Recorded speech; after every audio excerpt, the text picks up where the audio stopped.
और चुंबकत्व, है ना। यूनिट नंबर 3 गतिमान आवेश और चुंबकत्व के बारे में। तो फर्स्ट आपको इसमें याद रखना है, सबसे ज़्यादा पूछता है कि विद्युत धारा के चुंबकीय प्रभाव,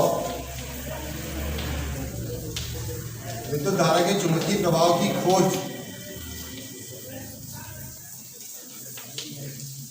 विद्युत धारा के चुंबकीय प्रभाव की खोज सर्वप्रथम किसने की थी? तो ऑस्टेड ने की थी।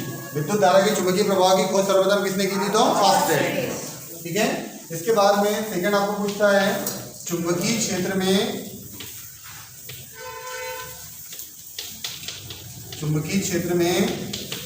किसी गतिमान आवेशित कण पर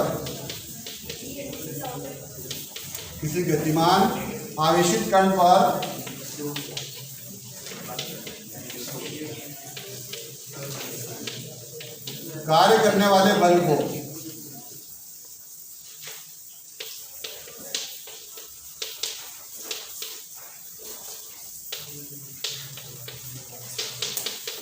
चुंबकीय क्षेत्र में किसी गतिमान आवेशित कण पर कार्य करने वाले बल को क्या कहते हैं? तो क्या कहते हैं? लॉरेंज बल। तो क्या आ जाएगा? लॉरेंज बल।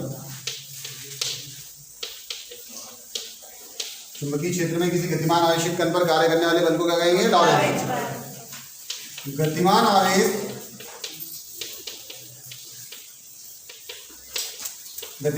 उत्पन्न करता है,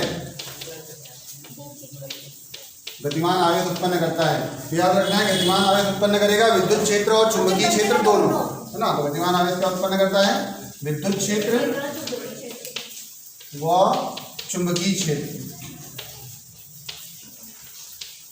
दोनों उत्पन्न करता है। विद्युत क्षेत्र भी उत्पन्न करेगा और चुंबकीय क्षेत्र भी उत्पन्न करेगा। अब चुंबकीय क्षेत्र में किसी गतिमान आवेशित कण पर कार्य करने वाले बल को क्या कहते हैं? लॉरेंज बल। तो लॉरेंज बल का जो मान होता है F = QVB sin थीटा। अब चूंकि थीटा = क्या रखते हैं हम लोग? लंबवत कंडीशन में 90 रहेगा, तो थीटा = क्या ले लेंगे हम लोग? 90। तो F हो जाएगा QVB sin 90। sin 90 का वैल्यू कितना हो जाएगा? 1, है ना। sin 90 का वैल्यू कितना रख देंगे? तो F हो जाएगा हमारे पास में QVB। अब यहाँ से ना ये तो लॉरेंज बल हो गया। लॉरेंज बल का अधिकतम मान क्या हो जाएगा? F = QVB। लेकिन यहाँ से आप चुंबकीय क्षेत्र का मात्रक भी निकाल सकते हो और चुंबकीय क्षेत्र का विभव सूत्र भी निकाल सकते हैं, जो पूछा जाता है। तो आपको क्या करना है? B को जैसा वैसा रहने दो, उसको अपॉन मिला दो, तो क्या हो जाएगा? B = क्या हो जाएगा? QV। अब यहाँ से आपको इसका मात्रक निकाल लेना है। तो मात्रक निकालने के लिए सिंपल सा करेंगे हम लोग। सबसे पहले बल का मात्रक क्या होता है? न्यूटन। मात्रक क्या हो जाएगा? चुंबकीय क्षेत्र का मात्रक, चुंबकीय क्षेत्र की तीव्रता भी बोल सकते हैं ना, तीव्रता का मात्रक। तो मात्रक निकालेंगे हम लोग, तो सिंपल सा हो जाएगा। देखो बल का मात्रक क्या हो जाएगा? न्यूटन बटे कितने क्या लगाएंगे? प्रति। आवेश का मात्रक क्या हो जाएगा? कूलम, है ना। और जो हमारा वेग है, वेग का मात्रक क्या हो जाएगा? मीटर प्रति सेकंड। वेग का मात्रक क्या हो जाएगा? मीटर प्रति सेकंड। अब यहाँ से क्या करेंगे हम लोग? आप चाहो तो उसको सेकंड को क्या कर सकते हैं? ऊपर भी ले सकते हैं, है ना। कूलम इंटू क्या है? मीटर। और ये सेकंड कहाँ चला जाएगा? आपका ऊपर चला जाएगा। तो क्या हो जाएगा हमारे पास में? न्यूटन इंटू सेकंड हो जाएगा। इंटू अपॉन के ऊपर जाएगा, डायरेक्ट सेकंड में जाएगा, है ना।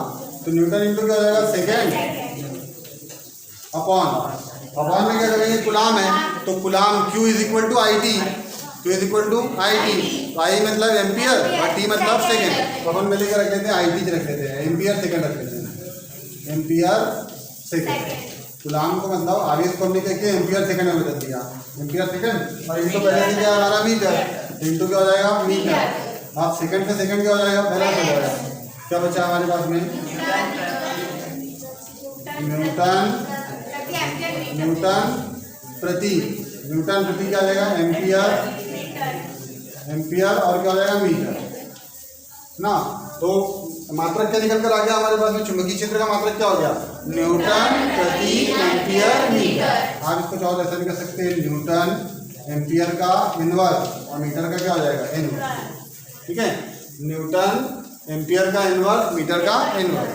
इसको हम टेस्ला भी बोलते हैं, टेस्ला, इसी को हम क्या बोलते हैं, टेस्ला। ठीक है, और एक टेस्ला ये एसआई पद्धति का हो गया।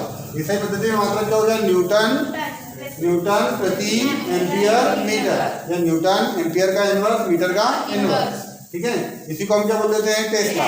और ये एसआई पद्धति में टेस्ला हो गया, और सीजीएस पद्धति में गाउस होता है। सीजीएस पद्धति में जो बी का चुंबकीय क्षेत्र का मात्रक रहेगा, मात्रक चुंबकीय क्षेत्र का मात्रक क्या हो जाएगा हमारे पास में, गाउस। गाउस हो जाएगा, क्या हो जाएगा, गाउस। और संबंध होता है एक टेस्ला इज इक्वल होता है 10⁴ गाउस। एक टेस्ला बराबर होता है 10⁴ गाउस। और टेस्ला को ही हम बोलते हैं वेबर प्रति मीटर का स्क्वायर, है ना। टेस्ला को हम क्या बोलते हैं, वेबर प्रति मीटर का स्क्वायर, क्योंकि चुंबकीय क्षेत्र की तीव्रता का एक मात्रक वेबर प्रति मीटर का स्क्वायर भी होता है। ठीक है, तो टेस्ला, गाउस, एसआई पद्धति में टेस्ला को हम क्या बोलते हैं, न्यूटन एम्पियर का इनवर्स मीटर का इनवर्स, है ना। और उसी को हम क्या बोलेंगे, वेबर प्रति मीटर का स्क्वायर, है ना। और एक टेस्ला वैसे क्या जाएगा 10⁴ गाउस। अब विमीय चुंबकीय क्षेत्र का विमीय सूत्र, तो विमीय सूत्र के लिए हम क्या करेंगे, देखो ध्यान से लिखो, न्यूटन है, न्यूटन क्या मात्रा है, बल का, तो बल का द्रव्यमान गुणित त्वरण, तो क्या हो जाएगा, m/2 अपॉन एम्पियर का क्या हो जाएगा, a, है ना। और मीटर का क्या हो जाएगा, m, है ना। यहाँ एम्पियर मीटर, तो मीटर का क्या हो जाएगा, l हो जाएगा। लंबाई ना, लंबाई का मात्रा है कि नहीं मीटर, तो l हो जाएगा। अब इसको ऊपर कर दो, क्या हो जाएगा, m, उसको ऊपर ले जाते हैं, एल से एल को बैलेंस कर दो, एल से एल को बैलेंस कर देंगे, तो क्या हो जाएगा, एम क्या हो जाएगा 0, एम एल 0 e की पावर -2, और ये का क्या हो जाएगा, इनवर्स, ये का क्या हो जाएगा, इनवर्स। तो ये है हमारा, यहाँ याद रखना है आपको कि विद्युत धारा के चुंबकीय प्रभाव की खोज सर्वप्रथम किसने की थी, तो ऑस्टेयर ने। गतिमान आवेशित कण पर कार्य करने वाले बल को कहेंगे लॉरेंट बल। ठीक है, गतिमान आवेश उत्पन्न कर सकता है तो विद्युत क्षेत्र और चुंबकीय क्षेत्र दोनों। ठीक है, लॉरेंट बल का मान रहेगा F = QEV sin थीटा। अधिकतम मान के लिए साइन में 90 डिग्री, तो साइन 90 का वैल्यू कितना हो जाएगा, 1, तो F = क्या आ जाएगा, QVB। यहाँ से B का वैल्यू निकालना, आपको चुंबकीय क्षेत्र की वैल्यू निकाल सकते हो, B मतलब चुंबकीय क्षेत्र की तीव्रता या चुंबकीय क्षेत्र है, तो B = A क्या आ जाएगा, QV। इसको फिर क्या करो, बल का मात्रक निकालना है, तो बल का मात्रक न्यूटन, आवेश का मात्रक इंटू वेग का मात्रक मीटर प्रति सेकंड को ऊपर ले जा लो, तो न्यूटन इंटू क्या हो जाएगा, सेकंड, अपॉन में क्या हो गया, क्यू है, तो क्यू मीन्स IT, तो उसको हम क्या बोल सकते हैं, एम्पियर इंटू सेकंड, और पहले से क्या है, मीटर। ठीक है, सेकंड से सेकंड बैलेंस हो जाएगा, क्या बचा, न्यूटन प्रति एम्पियर मीटर, है ना। तो चुंबकीय क्षेत्र का मात्रक क्या हो जाएगा, न्यूटन प्रति एम्पियर मीटर, या न्यूटन एम्पियर का इनवर्स मीटर का इनवर्स, ऊपर ले जा देंगे तो। ठीक है, अब न्यूटन एम्पियर का इनवर्स मीटर का इनवर्स, इसी को हम बोलते हैं टेस्ला। तो जो चुंबकीय क्षेत्र की तीव्रता का एसआई मात्रक रहेगा वो क्या हो जाएगा, टेस्ला। ठीक है, और सीजीएस पद्धति में क्या हो जाएगा, गाउस। ठीक है, तो एक टेस्ला बराबर से क्या रहेगा, 10⁴ गाउस। टेस्ला को ये बोलते हैं वेबर प्रति मीटर का स्क्वायर। अब इसी से विमीय सूत्र निकाल लेते हैं। विमीय सूत्र क्या हो जाएगा, हमारा बल है ना, यहाँ न्यूटन है, तो बल का क्या हो जाएगा, न्यूटन बल का मात्रक है, तो द्रव्यमान गुणित त्वरण, और बटे नीचे में क्या है, एम्पियर का A, और मीटर है तो L से L क्या हो जाएगा, बैलेंस हो जाएगा। अब क्या बचा, M, L तो 0 हो गया, T की पावर -2 और A का L। ये है हमारा चुंबकीय क्षेत्र। अब एम्पियर का परिपथीय नियम देखेंगे।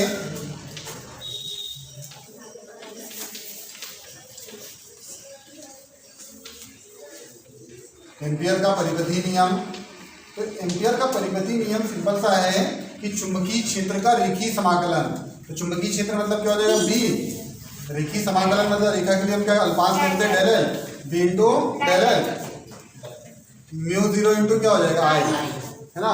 मतलब चुंबकीय क्षेत्र का रेखीय समाकलन, उसमें प्रवाहित विद्युत धारा I का μ0 गुना होता है। ये एम्पियर का परिपथीय नियम है कि चुंबकीय क्षेत्र का रेखीय समाकलन, उसमें प्रवाहित धारा का μ0 गुना होता है। तो आपको सूत्र आएगा, तो इंटीग्रल B इंटू क्या हो जाएगा, डेल L। इसके बाद में आप लोगों को सेकंड याद रखना है, जो प्रतिकर्षण होता है ना, प्रतिकर्षण चुंबकत्व की सही पहचान है।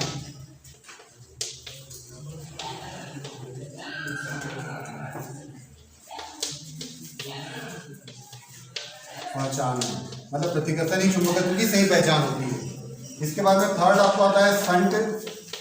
तो संट मतलब होता है कोई धारामापी की कुंडली है, किसी धारामापी की कुंडली को जलने व क्षतिग्रस्त होने से बचाने के लिए धारामापी की कुंडली के साथ, है ना, समांतर क्रम में जोड़े गए कम प्रतिरोध के तार को हम क्या कहते हैं? संट, है ना, सिंपल सा याद रखना है। धारामापी की कुंडली के साथ समांतर क्रम में जोड़े गए कम प्रतिरोध के तार को हम क्या कहते हैं? संट कहते हैं। संट का सूत्र याद रखना है, एस बराबर से आता है G/N - 1।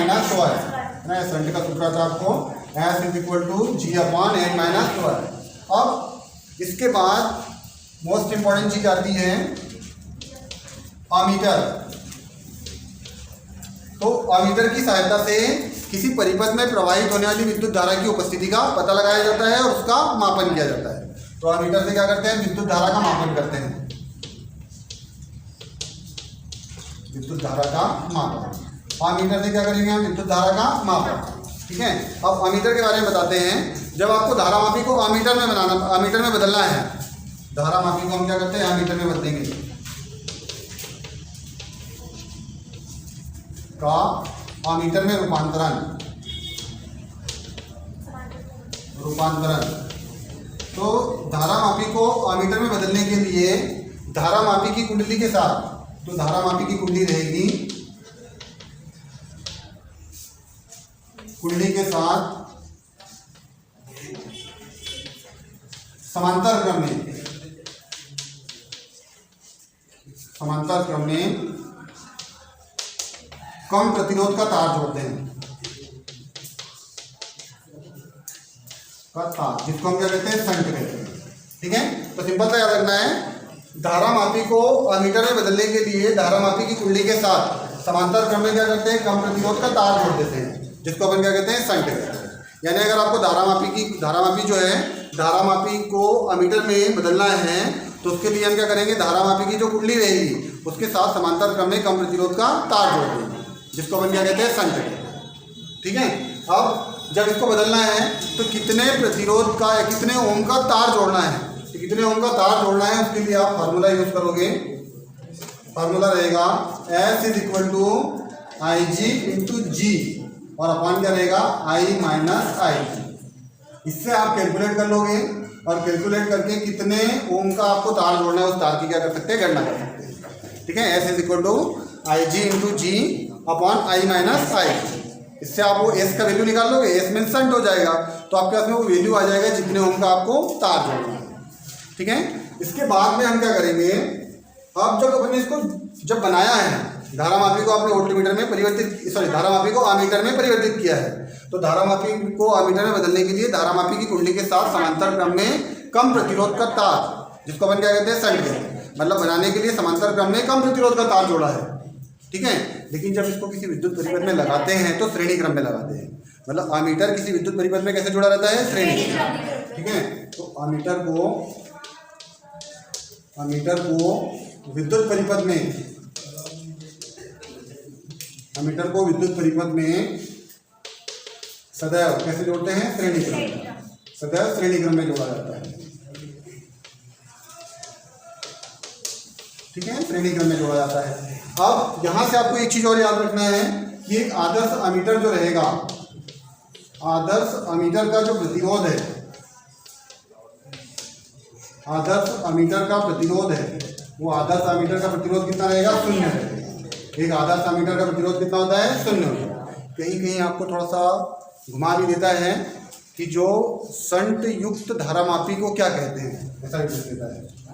संट युक्त धारामापी, तो ज़्यादा सोचना नहीं है, हमने संट लगा के जो धारामापी बनाया है उसको क्या बोलते हैं? अमीटर बोलते हैं। तो आपका आंसर क्या आ जाएगा यहाँ? अमीटर। ना याद रखना है, संट युक्त धारामापी को क्या कहेंगे? अमीटर।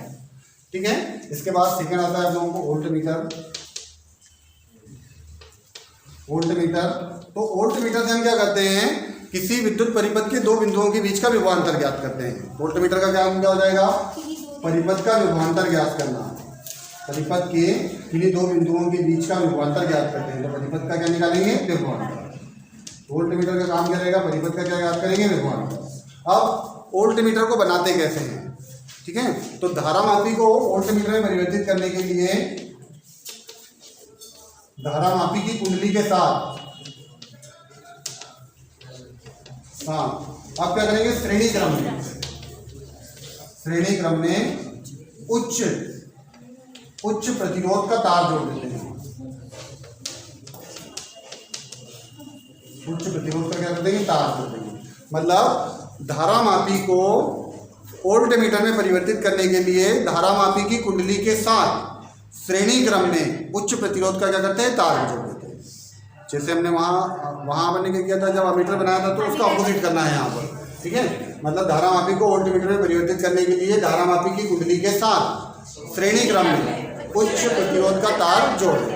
अब जब जोड़ते हैं तो कितने ओम का तार जोड़ना है उसको कैलकुलेट करने के लिए आपको फार्मूला रहेगा R = V/IG और माइनस क्या करेंगे G, ठीक है।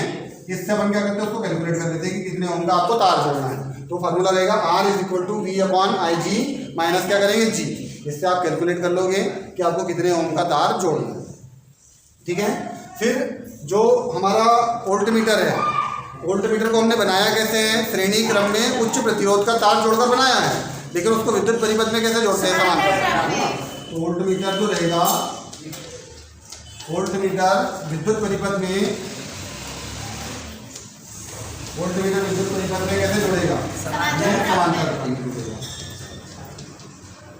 समांतर, है ना। अब एक आदर्श वोल्टमीटर जो रहेगा, आदर्श वोल्टमीटर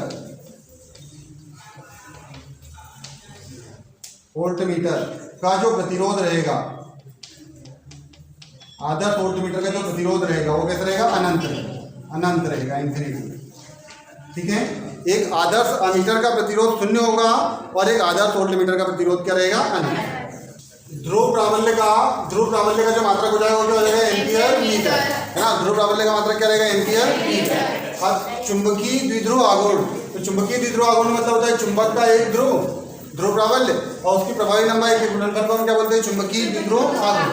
तो इसको कैपिटल एम से दर्शाते हैं। तो एम = क्या हो जाएगा, 2ml। तो मात्रक एम का मात्रक क्या होता है, एम्पियर मीटर इंटू फिर लंबाई है, तो चुंबकीय द्विध्रुव आघूर्ण का मात्रक क्या हो जाएगा, एम्पियर मीटर का स्क्वायर, ठीक है। फिर μ0/4 का मान कितना होता है, 10⁻⁷ 10⁻⁷।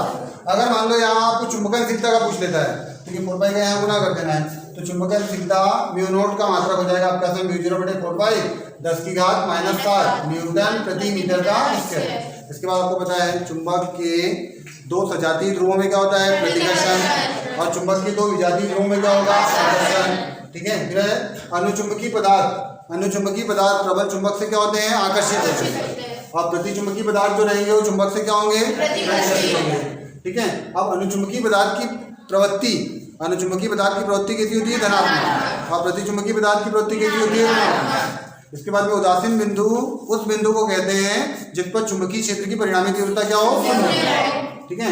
इसके बाद में दिया है Fe, Ni और CO किस प्रकार के पदार्थ है, तो लौह चुंबकीय पदार्थ, इसको हम फेरोमैग्नेटिक तत्व भी कहते हैं, है ना।